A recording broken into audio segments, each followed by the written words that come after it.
Since we're talking about immigration, let's check in with our local white nationalist, the guy who is a little bit concerned about the dilution. Do you remember that clip that we saw of I don't know who it was questioning the author of the Texas election bills to suppress the vote? And he was being questioned on his phrase of the purity of the vote, which it turns out was a euphemism, maybe not at the time, even a euphemism for making sure that, only white people voted. Because there was a sense by these racists that if you expand voters, if you do that, you're making the vote impure. Here is Tucker Carlson updating that and being a little bit more euphemistic because he's on TV. Joe Biden may have lost a step along the way, but his handlers work fast. Within hours of the inauguration in January, Biden's White House opened America's borders to the world, not simply to job seekers and gang members from Mexico and Central America, but to varieties of illegal migrants from all over the globe, from Africa and Asia, from the Middle East. Virtually anyone who could get to Mexico was and is admitted into the United States without a visa. In some cases, foreign nationals whose identities we cannot verify were flown to the interior of our country and permanently resettled without the permission of the people who already live there, Americans. How did migrants get from Congo to Lewiston, Maine, and why? Well, because Susan Rice and ideologues like her very much want to change Maine's demographics, as well as the population mix in every other state in the union. So the administration is working to do that by fiat, without a vote in Congress, without public consent of any kind. By definition, this is the most radical possible attack on the core premise of democracy, which is that citizens get to run their own countries, not foreigners, citizens. The leaders of the Democratic Party, though, no longer believe in democracy as constituted, and they definitely don't plan to lose another election. So as the rest of us go about our lives, they're importing huge numbers of new voters into the United States. When you say this out loud, they become absolutely hysterical and call you names. But they do that only because it's so obviously true. Unfortunately for Susan Rice, this is one change to the country that's pretty hard to hide. If you live within 100 miles of the Mexican border, for example, you watch it happen in real time. On the border, the rule of law has been suspended.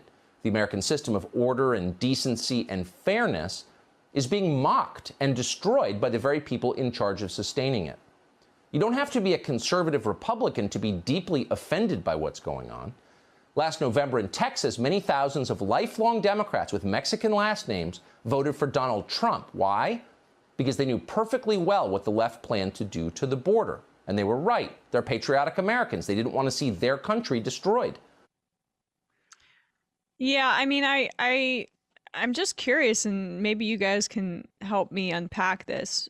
It's interesting how he cited the Middle East, Africa, and Asia as the places where we have to be quite concerned. So, how are they coming in? I mean, they used to be caravans. So I'm very curious, especially during COVID, were there some secret plane operation where thousands and thousands of migrants from these very ethnic-y places just started, coming in through the borders of Canada to Maine? What? I mean, they're asylum seekers. That's what it is. Well, I think they did bring in some asylum seekers from Maine, and from Africa and send them to Maine. But the fact is that you can't vote if you are an asylum seeking. You've been granted asylum as a refugee. You can't vote until you are a citizen. You can't just come here and vote. And the idea that they would necessarily vote for Democrats is in and of itself a racist assumption, isn't it? I mean, there's nothing, his complaint that this is somehow an assault on well, let's put it this way. Is it when Donald Trump kicked people from the temporary protected status out, or when Donald Trump pushed asylum seekers and wouldn't allow them to come in. And under the law, they are allowed to go through a process to remain in Mexico, all done by fiat. Can someone pull up the tape of Tucker Carlson complaining about the idea that the president would have done something by fiat regarding immigration at that point? That the American people didn't have their say as to the inability of asylum seekers to abide by the law in this country, which is they walk across the border, they say they're looking for asylum, and then they get put through a process in which that asylum is adjudicated.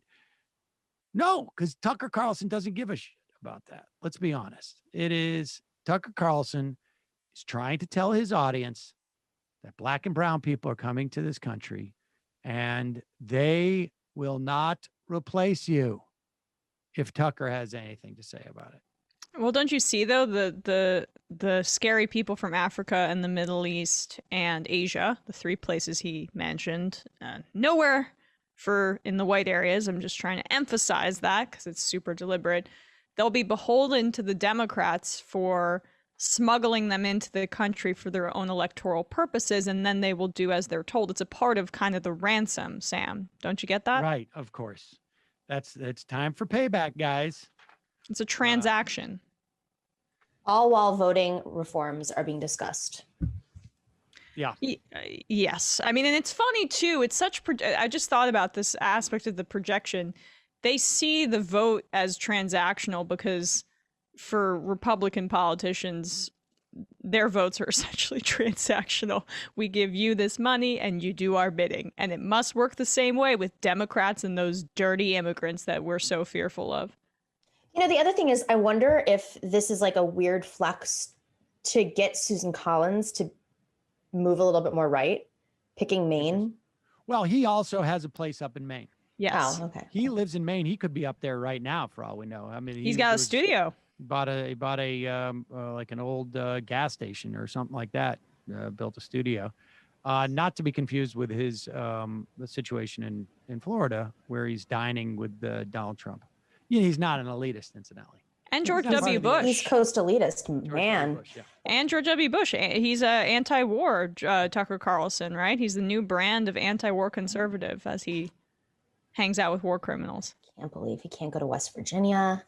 Man.